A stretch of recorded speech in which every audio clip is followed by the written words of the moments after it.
Assalamualaikum warahmatullahi wabarakatuh. Masih perencanaan.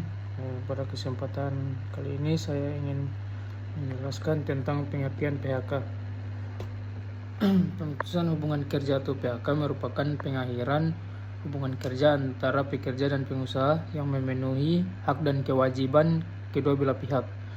Dalam Undang-Undang Nomor 13 Tahun 2003, PHK dijelaskan sebagai suatu hal yang mengakhiri hak dan kewajiban antara pekerja dan pengusaha, sementara Undang-Undang Nomor 2 Tahun 2004 tentang penyelesaian perselisihan hubungan industrial (PPHI) mengatur proses penyelesaian perselisihan yang timbul akibat ketidakcocokan pendapat mengenai PHK. Kemudian tahapan PHK.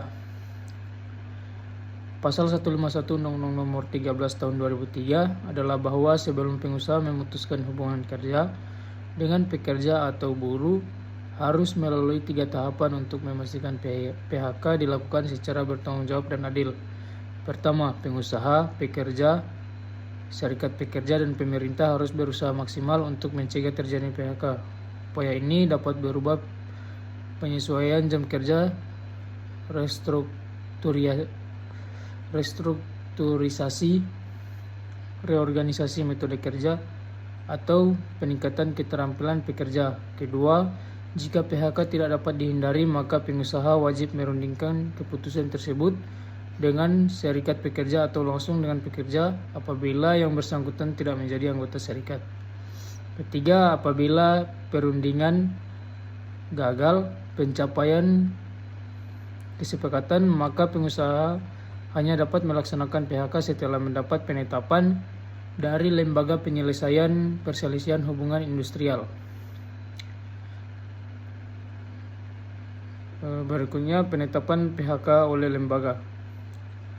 Penyelesaian hubungan industrial Pasal 152 Undang-Undang Ketenagakerjaan adalah bahwa pengajuan permohonan penetapan pemutusan hubungan kerja PHK ke Lembaga Penyelesaian Perselisihan Hubungan Industrial harus dilakukan secara tertulis dan disertai alasan yang mendasari permohonan tersebut.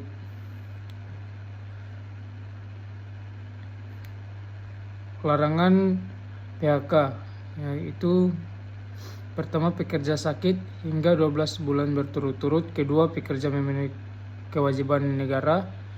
Ketiga, pekerja menjalani ibadah agama. 4, pekerja menikah. 5, pekerja perempuan hamil melahirkan. 6, pekerja berkerabat atau menikah dengan pekerja lain di perusahaan kecuali diatur dalam perjanjian kerja.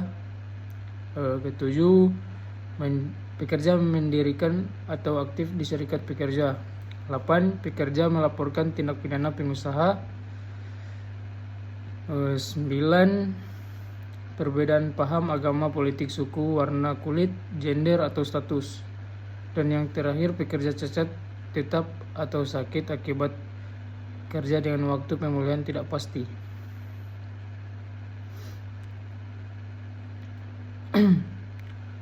Yang terakhir, uang penggantian hak yang harus dibayar. 1, cuti tahunan yang belum diambil dan belum hangus. Kedua, biaya pulang untuk pekerja dan keluarganya ke tempat awal bekerja.